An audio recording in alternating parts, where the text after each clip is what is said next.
Hello everyone, मैं doctor लीला Sharma, gynaecologist. आज आपको बताऊंगी कि जो पहली बार जो लड़कियों को मेंसेस आते हैं, पीरियड्स आता है, उसमें क्या नॉर्मल है, क्या एबनॉर्मेलिटी है। तो सबसे पहले मैं आपको बता दूं कि अभी जो एज का लिमिट है वो 8 इयर्स तक चला गया है। फर्स्ट टाइम जो मेंस आता है जिसको मेनार्की कहते हैं, तो 8 इयर्स से 12-13 इयर्स, मैक्सिमम 15 इयर्स तक किसी भी लड़की को मेंस पीरियड्स स्टार्ट हो जाना चाहिए। तो अगर इसमें डिले हो रहा है तो आप डॉक्टर से मिलें। 15 इयर्स तक आप वेट कर सकते हैं। और अगर आपकी लड़की को पहली बार अगर मेंस थोड़े कम एज में आया है तो भी आप डॉक्टर से मिलें, क्योंकि अभी जो हमारा इन्वायरमेंट इतना पॉल्यूटेड हो गया, इतना गर्मी बढ़ गया है, इसकी वजह से बहुत सारी लड़कियों को पीरियड्स 8 इयर्स में भी आ रहा है। तो ऐसे हमने मरीज़ देखे हैं जो 8 इयर्स में भी आ गई हैं। तो बहुत छोटी बच्चियां होती हैं, उन्हें पता नहीं होता है कि ये पीरियड्स क्या है, कैसे आता है। तो ये आपका काम है, हर मदर्स का ये रिस्पॉन्सिबिलिटी है कि आप अपने बच्चे को बताएं कि ये पीरियड्स आ गया है, अब तुम बड़ी एडल्ट हो गई हो, तो तुमको अब थोड़ा सा प्रिकॉशन लेना है। और ये पीरियड्स नॉर्मल है, ये हर लड़की को आता है, ऐसा नहीं। क्योंकि बहुत डर जाती है कि ये क्या हो गया, कहाँ से हो गया। और दूसरी बात कि उनका अब ध्यान रखना आपका रिस्पॉन्सिबिलिटी है, क्योंकि उनके खान पान में प्लस उनकी सफाई, हाइजीन सब आपको मेंटेन करना है। क्योंकि बहुत छोटी होती है, स्कूल जाती है, उसे पता नहीं होता है कि क्या हो रहा है। तो आपको बताना है कि ये नॉर्मल है, इसमें डरने का कोई बात नहीं है।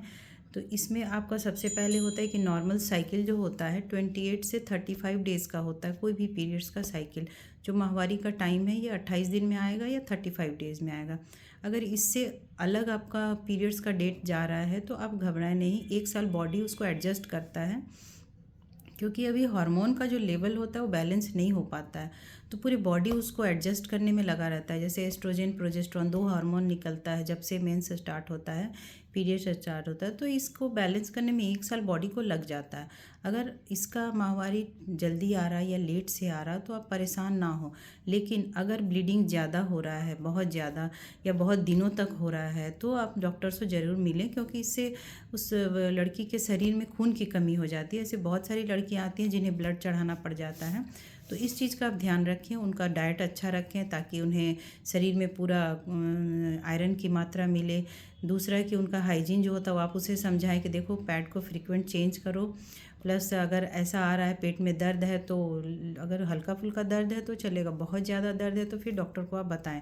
क्योंकि बहुत ज़्यादा पेन होना भी एक तरह से इंडिकेशन है कि कुछ प्रॉब्लम और हो सकता है। दूसरा कि हाइजीन के लिए आप उन्हें कुछ शैम्पू दे दें जो अभी आता है, क्योंकि अभी गर्मी में बहुत सारा फंगल इन्फेक्शन होने का, ईचिंग का प्रॉब्लम आता है। तो ये सब आप मदर हैं तो आपको ध्यान देना है, बच्चे को बताना है। दूसरा कि अगर ये ब्लीडिंग नॉर्मल नहीं जा रहा, बहुत ज़्यादा जा रहा, कि उसका स्कूल रुक जाता है, क्लास जाना बंद हो जाता है, तो ये सब अगर हो रहा तब आप डॉक्टर को कंसल्ट करें। लेकिन अगर ब्लीडिंग नॉर्मल है तो इसमें घबराने की कोई बात नहीं है। कम है तो भी आप नहीं घबराएं। 1 साल बॉडी को टाइम लगता है उसको एडजस्ट करने में। 1 साल के बाद अगर प्रॉब्लम आ रहा तो आपको ज़रूर डॉक्टर से मिलना चाहिए। तो ये नॉर्मल है, इसके लिए आपको परेशान नहीं होना है, लड़की को भी टेंशन नहीं देना है। तो ये सब आपको अपने बच्चे को बताना है कि नॉर्मल फिनोमेना है, तुम एडल्ट हो गई हो, तुम्हारा अब सारा चीज़ जो है ग्रोथ अब पूरी एडल्ट लड़की की तरह होगा।